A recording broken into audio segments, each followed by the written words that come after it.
Hi everyone, Namaskar. Myself Pawan Kumar with Understanding Mathematics. Today I am back with Geometric Progression Series continuation.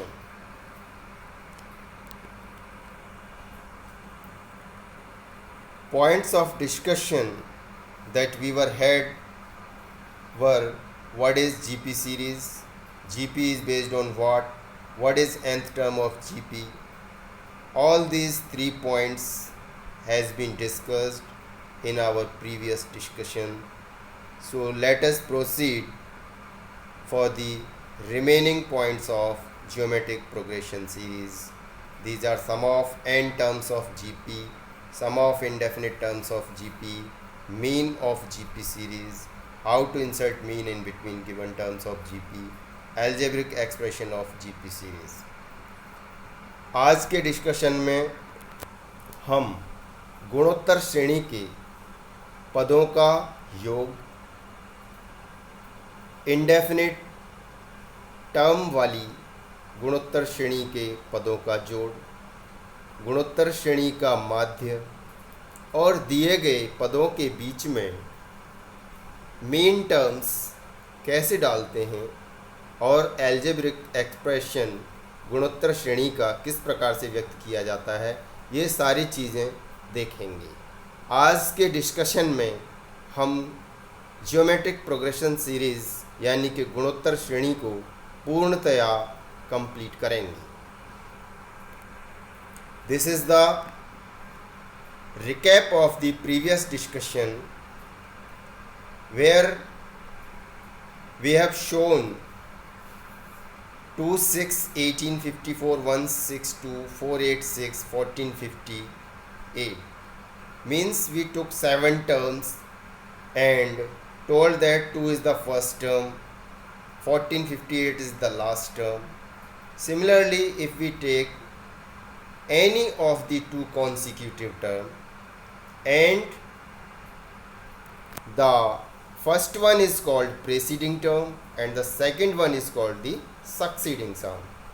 So if we divide the succeeding term by the preceding term, we receive common ratio value, and common ratio value is either the multiplier or the divider for the preceding to succeeding term. यहाँ पर हमने ये देखा था कि जो हमने 7 पद लिए हैं इनमें से पहले वाला जैसे कि 2 लिया है, आखिरी वाला 1458 लिया है और बीच वालों को हमने मीन टर्म नाम दिया था।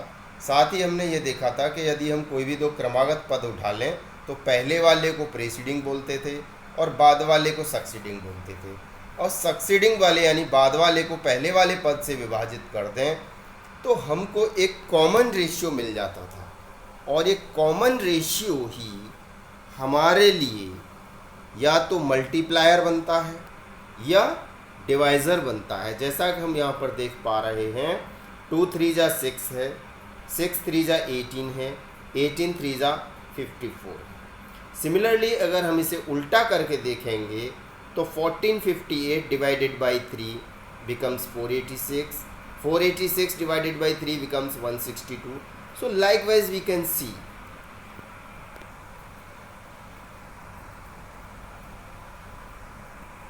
here we have taken the same terms in 3 columns. First is the 2, 6, 1854, 162, 486, 1458. So we have calculated these terms to find out the sum. हमने 2 से लेकर 1458 तक के जो 7 पद हैं इनको कॉलम 1 में लिया है और यहाँ पे हमने इनका जोड़ यानी कि योग यानी कि टोटल 2186 यानी कि 2186 निकाला हुआ है। तो यहाँ पर हम देख पा रहे हैं कि जो पहला पद है जिसे हम छोटे a से दर्शाते हैं वो 2 है, और कॉमन रेशियो जिसे कि हम सक्सीडिंग टर्म यानी कि बाद वाले टर्म को उसके पहले वाले से विभाजित करने से जो मिलता है, तो 6 को 2 से विभाजित करने से हमें 3 मिल रहा है। और साथ ही साथ हम यहाँ पे ये ऑब्ज़र्व कर पा रहे हैं कि ये 2, 6, 18, 54, 162, 486, 1458 जो पद दिखाई दे रहे हैं, ये सभी एक असेंडिंग ऑर्डर में है। असेंडिंग ऑर्डर में है means every term is a multiplier of the common ratio to its preceding term. हर टर्म अपने पहले वाले पद का 3 गुना है। दूसरे कॉलम में हमने इसी चीज़ को उल्टा लिया है। 1458, 486, 162, 54, 18, 6 and 2। अगर हम यहाँ पर देखें तो हमारा पहला पद 1458 हो जाता है और 486 विभाजित 1458 हमको कॉमन रेशियो की वैल्यू 1/3 देता है, यानी कि 1/3 देता है। यहाँ पर साथ ही साथ ये भी पता चल जाता है कि यहाँ पर जो दिए गए पद हैं, इनको देखने से पता चल रहा है कि ये गुणोत्तर श्रेणी घटते हुए क्रम में है, यानी कि डिसेंडिंग ऑर्डर में है।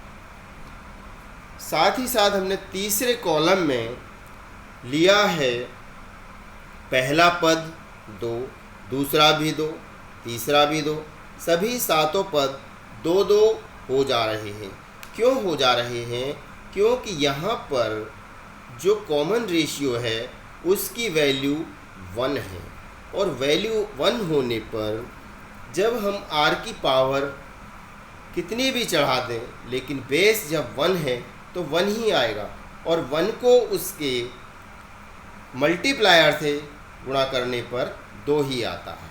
तो सारे के सारे पद 2 ही जब हो गए हैं तो ऐसे केस में इनका योग पहला पद गुणा पदों की संख्या के हिसाब से 14 हो जाता है।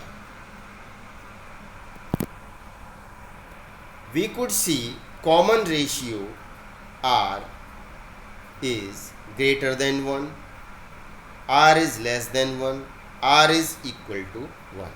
यानी कि हमने अभी अभी देखा कि जो हमारा कॉमन रेशियो है वो पहले वाले केस में 1 से बड़ा है, दूसरे वाले कॉलम के केस में 1 से छोटा है, और तीसरे वाले के हिसाब से 1 के बराबर है। इन्हीं को ध्यान में रखते हुए हम सीरीज़ का योग यानी कि समेशन देखेंगे। Let us take GP series. These terms are 2, 6, 18, 54, 162, 486, 14, 58। Means हर बार मैं वही 7 पद ले रहा हूँ जिससे कि याद रहे। तो यहाँ पर हमने देख ही लिया है कि पहला पद 2 है, कॉमन रेशियो 3 है और पदों की संख्या 7 है। तो हमको जब इन 7 पदों का जोड़ निकालना है, योग निकालना है, समेशन करना है, तो इन सभी टर्म्स को हमें जोड़ना होगा, जिसे हम S7 = 2 + 6 + 18 + 54 + 162 + 486 + 1458। यानी कि जब हम इन 7 पदों को जोड़ रहे हैं तो सातों पदों को लिए हमने S7 का इस्तेमाल किया है, क्योंकि समेशन के लिए S हो गया, 7 टर्म्स के लिए 7 हो गया। So S7 = sum of all the terms. Left hand side RH side दोनों जब मिल जाते हैं तो ऐसी क्रिया एक इक्वेशन बन जाती है, और इसको हमने इक्वेशन फर्स्ट नाम दिया है।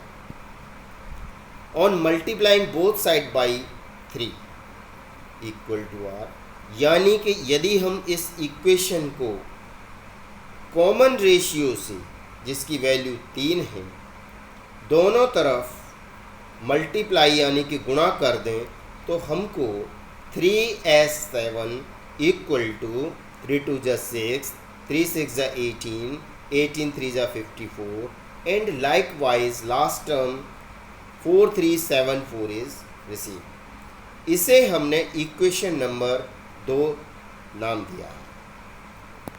आप सोचेंगे ऐसा हमने क्यों किया है? ऐसा हमने जो पीछे हमने कॉमन रेशियो r 1 से बड़ा देखा, 1 से छोटा देखा, उसी को ध्यान में रखते हुए, उसी के तथ्य तक जाने के ध्यान में रखते हुए ऐसा किया है। Here subtracting equation first from equation 2, यहाँ पर हम समीकरण 1 से समीकरण 2 को घटाते हैं। जब हम घटाते हैं तो जो घटने वाला समीकरण है वो नीचे आएगा और जिसमें से घट रहा है वो ऊपर जाएगा, यानी कि इक्वेशन 2 ऊपर चला गया, इक्वेशन 1 नीचे आ गया। तो जब हम इक्वेशन 1 को घटा रहे हैं तो इक्वेशन 1 के सारे साइन यानी कि चिन्ह माइनस के हो जाएंगे। ऐसा करने से हम देख पा रहे हैं कि इक्वेशन 2 जो 3s7 इक्वल टू 6 + 18 + 54 + 162 + 486 + 1458 + 4374 है, वो s7 जिसे हम घटाने जा रहे हैं उसके सभी टर्म -2, -6, -18, -54, -162, सिमिलरली लास्ट 1458 माइनस के हो जाएंगे। इस प्रकार से हम देख सकते हैं कि जब इन दोनों इक्वेशंस में से हमने s7 को कॉमन ले लिया है बाहर, तो हमको बचता है ब्रैकेट में 3 और नीचे का -1 इक्वल टू में हमारा बचता है 4374 -2, क्योंकि जो हमने दोनों इक्वेशन में रेड कलर्ड डिजिट्स दिखा रखे हैं वो एक दूसरे से कैंसिल्ड हो जा रहे हैं, क्योंकि इक्वेशन 2 में +6 है, इक्वेशन 2 जो नीचे है उसमें 6 माइनस का हो गया। उसी प्रकार से जो लास्ट हमारा 1458 है ऊपर प्लस का है नीचे माइनस का होने से एक दूसरे कैंसिल हो जा रहा है। तो यहाँ पर हम देख पा रहे हैं s7 इक्वल टू 4374 -2 में से हमने 2 को कॉमन निकाल लिया बाहर, तो 2187 -1 ब्रैकेट में आ गया, और जो s7 के आगे का 3 -1 था उसको हम नीचे ले आए हैं पक्षांतर करके, तो वो 3 -1 नीचे आ गया है।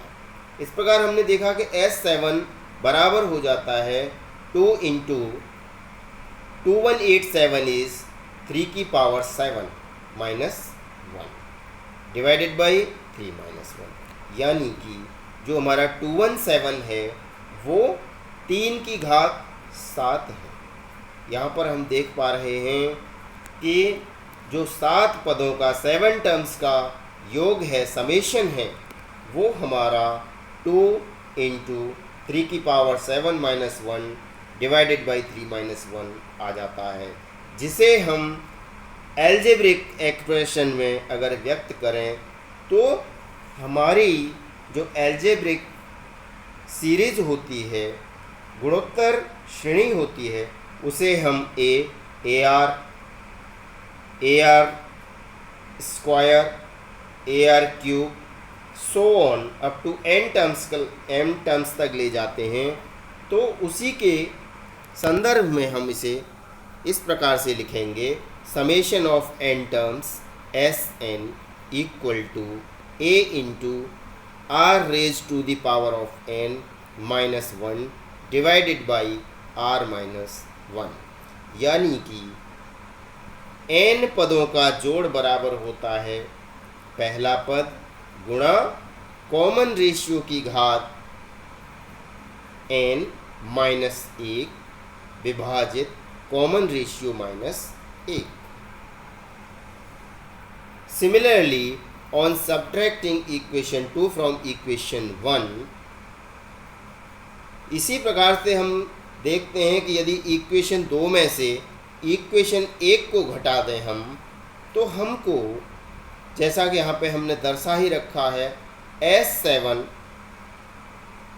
इक्वल टू 2 + 6 + 18 + 54 लाइकवाइज वही जो पीछे हमने लिखा है इक्वेशन 1 और 2 में वही है, लेकिन जो हमारे रेड कलर डिजिट्स हैं वो माइनस करने पर एक दूसरे से कैंसिल हो जा रहे हैं, और जो हमारे पास बचेगा वो ये होगा कि इक्वेशन 1 से इक्वेशन 2 को जब हम माइनस कर रहे हैं तो S7 को तो कॉमन ले लेंगे, बचेगा ऊपर 1 और नीचे का बचेगा -3। इस प्रकार ऊपर की इक्वेशन का हमारे पास 2 बचा रह जाएगा और नीचे की इक्वेशन का -4374 बचा रह जाएगा।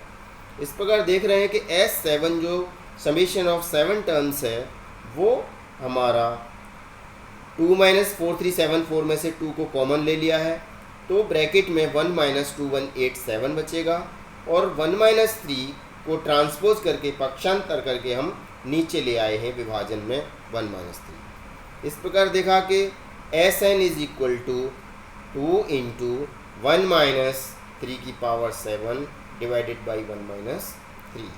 इस प्रकार हमने देखा कि 7 पदों का योग ऐसे में उल्टा हो गया, जो हमने पीछे देखा था उसके हिसाब से उल्टा हो गया। उल्टा हो जाने से क्यों हो गया? क्योंकि हमें जो हमारा सेकंड कॉलम था उसमें हमने देखा था कि हमारा फर्स्ट टर्म 1458 था, फिर दूसरा 486 था, प्लस वो थर्ड वाला 162 था, और घटते घटते ही जा रहा था। जब डिसेंडिंग ऑर्डर में सीरीज जा रही थी तो ऐसे केस में जो कॉमन रेशियो की वैल्यू थी R वो 1/3 हो रही थी। तो ये यहाँ पर वही कंडीशन बन रही है, क्योंकि हमारा पहला पद 4374 बचा हुआ आ रहा है, और लास्ट टर्म जो है हमारा लास्ट टर्म हमारा बचा हुआ 2 आ रहा है। तो ये उल्टा हो जाने से ऐसा हुआ है, और इसी पर हमने इसको आधारित करते हुए समेशन ऑफ n टर्म्स बराबर a इंटू 1 - r की power n divided by 1 - r किया। यहाँ पर ये स्पष्ट हो गया है कि यदि कॉमन रेशियो 1 से बड़ा है तो समेशन ऑफ n टर्म्स बराबर होगा a इंटू r की power n - 1 divided by r - 1। यदि r की वैल्यू 1 से कम हो जाती है तो ऐसे केस में n पदों का योग a इंटू 1 - r की power n divided by 1 - r हो जाता है। Sum of n terms of GP गुणोत्तर श्रेणी के पदों का योग जब r 1 से बड़ा है, ये हमारा पहला कंडीशन है, और इस कंडीशन में हमारा Sn बराबर होता है a इंटू r की power n - 1 divided by r - 1। यानी कि हम देख पा रहे हैं जो r और 1 हमें ऊपर दिखाई दे रहा है वही नीचे भी आना है। अंतर है तो क्या है कि ऊपर जो मल्टीप्लायर में जा रहा है वहाँ पे r नंबर ऑफ टर्म्स की पावर को ले रहा है और नीचे नॉर्मली आ रहा है। Similarly when r is less than 1, जो कि हमारी कंडीशन 2 है, उस केस में Sn बराबर हो रहा है a इंटू 1 - r की power n divided by 1 - r। यानी कि चीज़ जो ऊपर है वही है, लेकिन ये उल्टा हो गया। उल्टा हमने देखा भी है, जब हमने फर्स्ट कॉलम में देखा था तो हमारी सीरीज़ असेंडिंग ऑर्डर यानी कि बढ़ते हुए क्रम में थी। जब हमने दूसरे कॉलम में देखा तो हमारी सीरीज़ घटते क्रम में यानी कि डिसेंडिंग ऑर्डर में हो गई। तो ये बिल्कुल वही है और इसमें कोई डाउट वाली बात नहीं होनी चाहिए। एट द सेम टाइम हमने थर्ड कॉलम में ये भी देखा था कि जब r यानी कि हमारा कॉमन रेशियो 1 के बराबर हो जाएगा, उस वाले केस में पदों का योग क्या होगा? पहला पद गुणा पदों की संख्या, यानी कि Sn बराबर Na हो जाएगा। हर पद की वैल्यू जो पहला टर्म है वही जब हो जाएगी तो दिए गए पदों का जोड़ number of terms into first term ही हो जाएगा।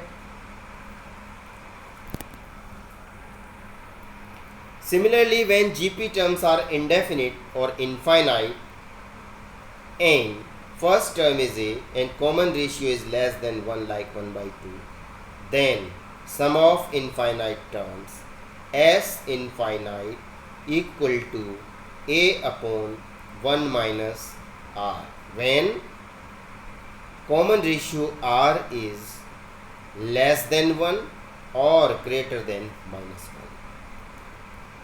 Because r infinite equal to infinite means omit ones not none.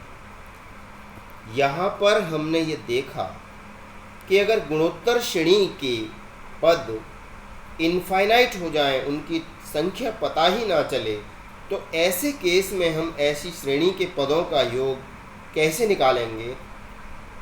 तो ऐसे पदों का जब हम योग निकालेंगे, जोड़ निकालेंगे, जिसमें कि जो कॉमन रेशियो है उसकी वैल्यू या तो 1 से कम है या -1 से ज़्यादा है, तो ऐसे केस में इनफाइनाइट जो पद हैं उनका जोड़ हो जाएगा पहला पद विभाजित 1 माइनस कॉमन रेशियो।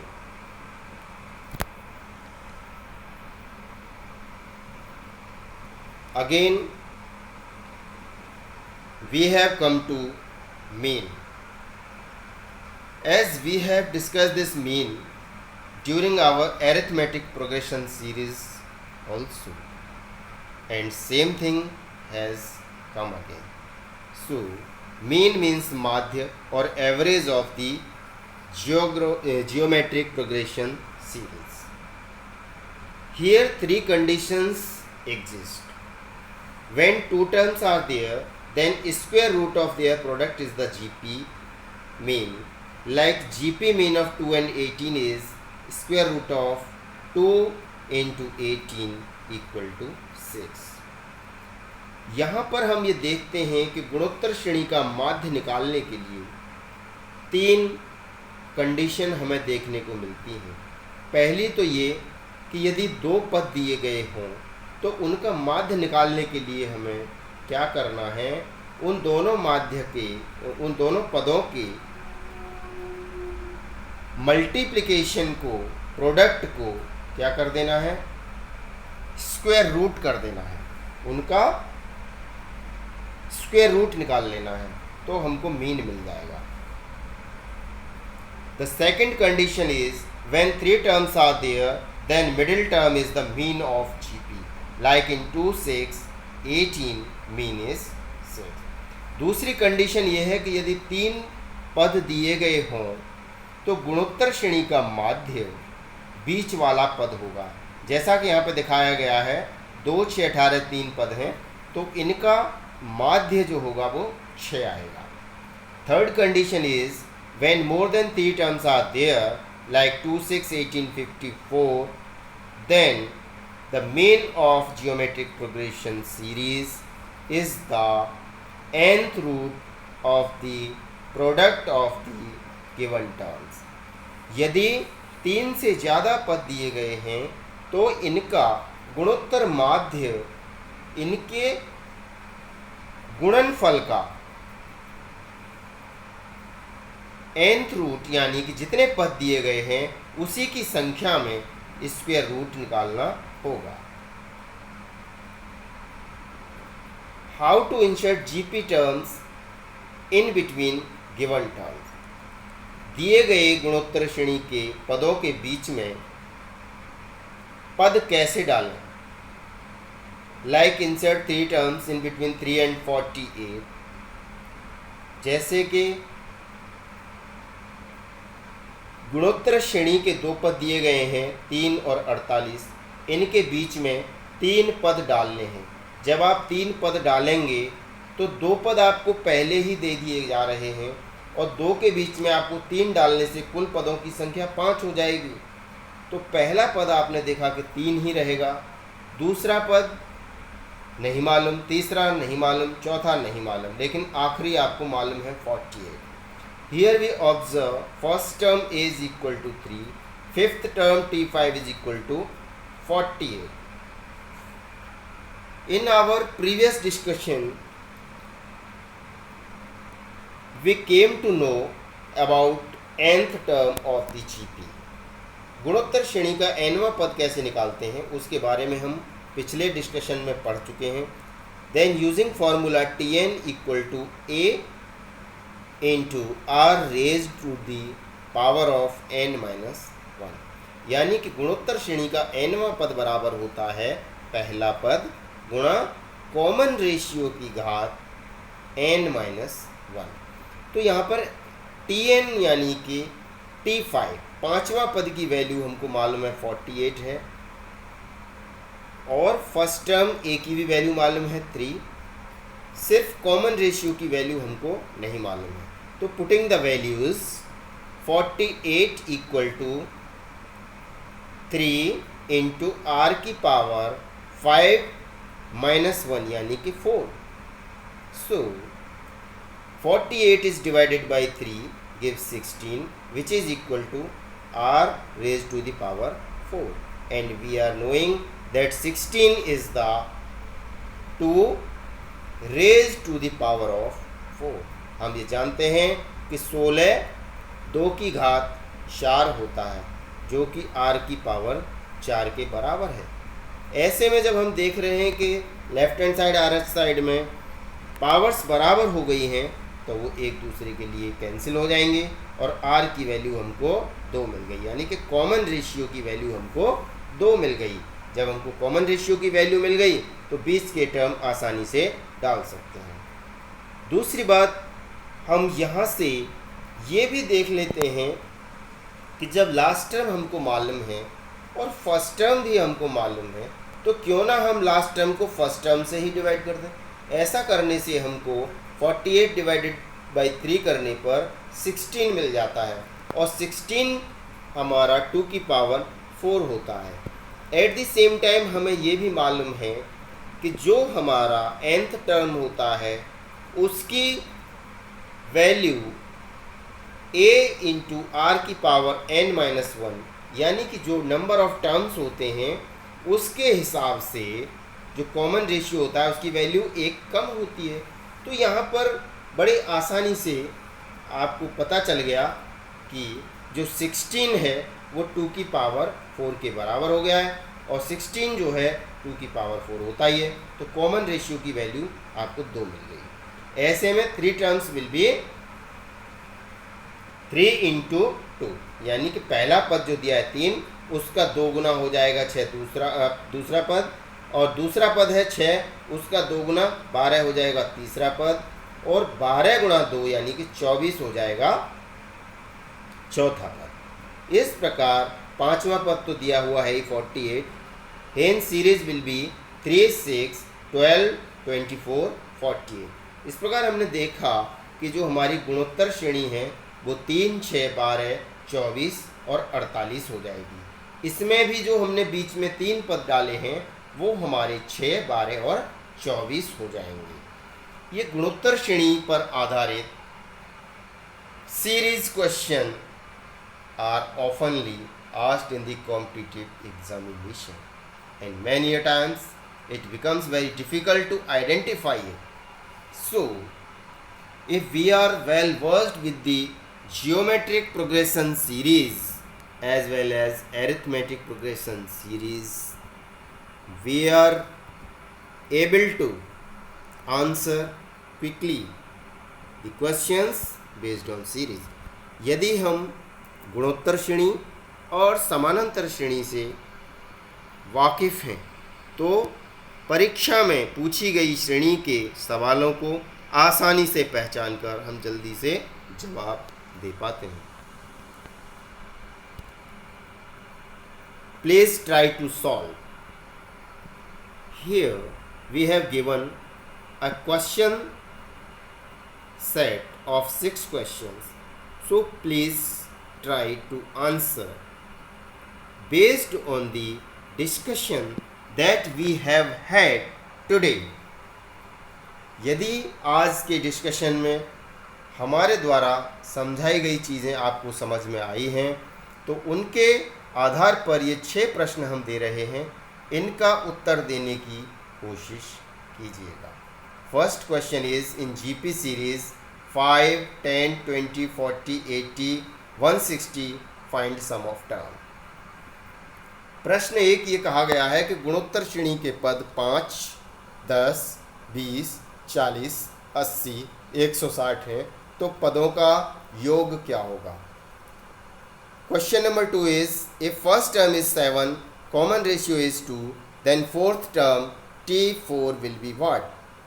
प्रश्न 2 में पूछा गया है कि यदि पहला पद 7 है, कॉमन रेशियो 2 है, तो चौथा पद क्या होगा। Question number 3 is what is the mean of 2, 6 and 18। प्रश्न 3 में पूछा गया है कि गुणोत्तर श्रेणी के 3 पद हैं 2, 6, 18, तो इनका माध्य क्या होगा। Question number 4 is insert 3 terms between 3 and 96। प्रश्न 4 में पूछा गया है कि गुणोत्तर श्रेणी के 2 पद दिए हैं जिनमें पहला 3 है, आखिरी 96 है, तो इनके बीच में आपको 3 पद डालने हैं। Question number 5 is sum of infinite terms of GP will be what when first term is 4 and common ratio is 1/2। प्रश्न 5 है कि इनफाइनाइट गुणोत्तर श्रेणी में यदि पहला पद 4 है और कॉमन रेशियो 1/2 है तो सम ऑफ इनफाइनाइट टर्म्स यानी कि इनफाइनाइट टर्म्स का योग जोड़ टोटल क्या होगा। Question number 6 is if first term a equal to 4 and common ratio r equal to 1 then sum of 6 terms will be what. प्रश्न 6 में पूछा गया है कि यदि गुणोत्तर श्रेणी का पहला पद a 4 के बराबर है, कॉमन रेशियो r 1 के बराबर है, तो इसके 6 पदों का योग क्या होगा, टोटल क्या होगा। Thanks for watching. Please give the video then only like. A good learner observes more than going through. Keep on revising, keep on learning. देखने के लिए धन्यवाद। कृपया वीडियो देखने के बाद लाइक करें। एक अच्छा सीखने वाला ऑब्जर्व ज़्यादा करता है ज़्यादा घुसने के बजाय, इसलिए दोहराते रहिए, सीखते रहिए। It's very important to learn the geometric progression series. Thanks, धन्यवाद।